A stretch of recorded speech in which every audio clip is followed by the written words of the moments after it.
नमस्कार दोस्तों। क्या देश में दलितों ने सबसे ज्यादा तरक्की की है और इस तरक्की से कुछ लोग तिलमिला गए हैं? क्या देश में सबसे ज्यादा तेजी से, सबसे ज्यादा रफ्तार से दलित आगे बढ़ रहे हैं? क्या दलितों ने इस देश के संसाधनों पर कब्जा करना शुरू कर दिया है? क्या जिन दलितों का दमन होता था, अब वो दलित दबंग बनने लगे हैं? क्या इस तरीके की चीजें हो रही हैं क्या देश में? आपको क्या लगता है?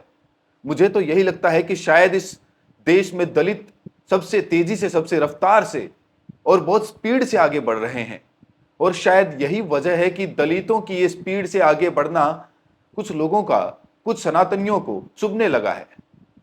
और हरिद्वार में, जहां पर ब्राह्मणों का गढ़ कहा जाता है, जहां पर बहुत बड़ी संख्या में आपको आश्रम मिलेंगे, गुरुकुल मिलेंगे और बहुत सारी चीजें आपको मिलेंगी, और ब्राह्मणों का बहुत बड़ा जमावड़ा लगा रहता है वहां पर।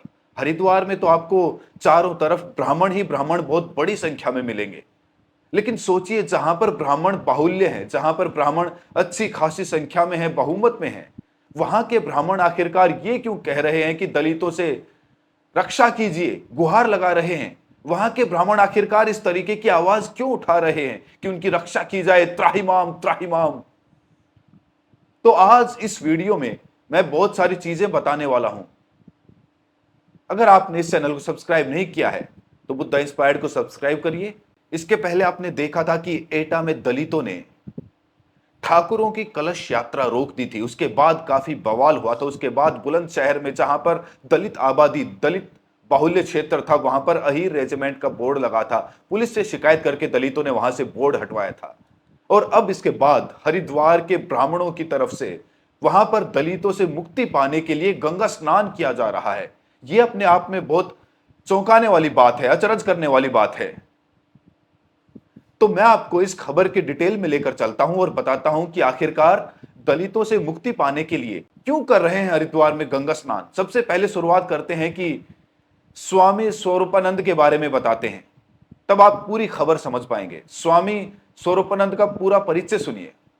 स्वामी आनंद स्वरूपानंद, ये इनका जो परिचय है, पीठाधिपति लिखते हैं अपने आप को, सामवी पीठम का। उसके बाद ये फाउंडर हैं काली सेना के। और इसके अलावा ये अपने आप को, खुद को सामाजिक कार्यकर्ता बताते हैं।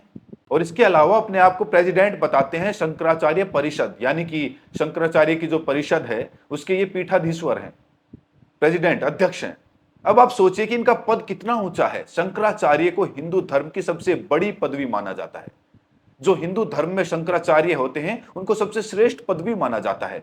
अब ये शंकराचार्यों की जो परिषद है उसके भी प्रेसिडेंट हैं। अब आप समझ सकते हैं कि इनके कद का अंदाजा लगा सकते हैं। तो कद तो मैंने आपको बता दिया। अब आप इनके कारनामे सुनिए। अब इनका कारनामा मैं आपको बताता हूं। सबसे पहले इन्होंने एक ट्वीट किया, वो ट्वीट मैं आपको दिखाता हूं। आरक्षण से मुक्ति, SC ST एक्ट से मुक्ति, SC ST एक्ट से मुक्त भारत बनाने के लिए हरिद्वार में गंगा स्नान किया। यानी इनको आरक्षण से मुक्ति पाने के लिए, SC ST एक्ट से मुक्ति पाने के लिए इन्होंने हरिद्वार में गंगा स्नान किया है। इसके साथ ही मां गंगा से प्रार्थना की है कि उत्तराखंड को वो जिहाद से मुक्त किया जाए। तो पहली बात तो आपको आरक्षण से मुक्ति पानी है और SC ST एक्ट से मुक्ति पानी है, तो आपको गंगा में नहाने की क्या जरूरत है? आप सारे ब्राह्मणों को, आप तो शंकराचार्यों की जो परिषद है उसके भी अध्यक्ष हैं। ये जो स्वामी आनंद स्वरूपा का जो आपने ट्वीट देखा, आरक्षण से और SC ST एक्ट से मुक्ति पाने के लिए गंगा स्नान किया है और मां गंगा से प्रार्थना की है कि जल्दी से जल्दी आरक्षण से और SC ST एक्ट से मुक्ति मिल जाए।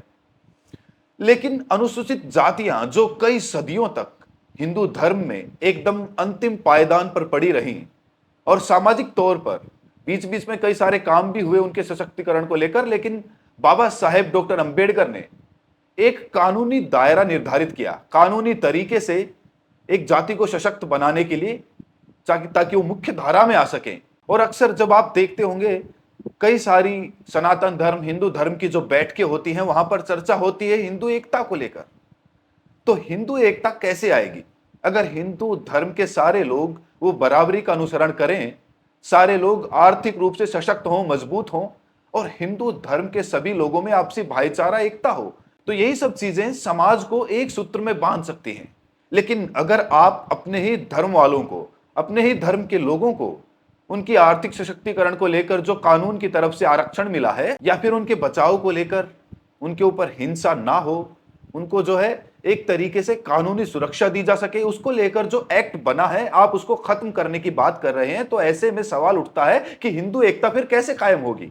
तो बाबा जी ने जो ट्वीट किया है तो ये बहुत सारे सवाल उठाता है, लेकिन मैंने जो स्वामी स्वरूपानंद के जो ट्वीट देखे, कई सारे ट्वीट देखे, तब मुझे पता चला है कि शायद बाबा जी खुंदस खाए बैठे हैं किसी चीज को लेकर, और बाबा साहेब डॉक्टर अंबेडकर को लेकर किसी की बोलने की हिम्मत नहीं होती, खासकर उन लोगों की जो संवैधानिक पदों पर या फिर जो शीर्ष पदों पर बैठे हैं या जिनकी समाज में एक अच्छी खासी प्रतिष्ठा है।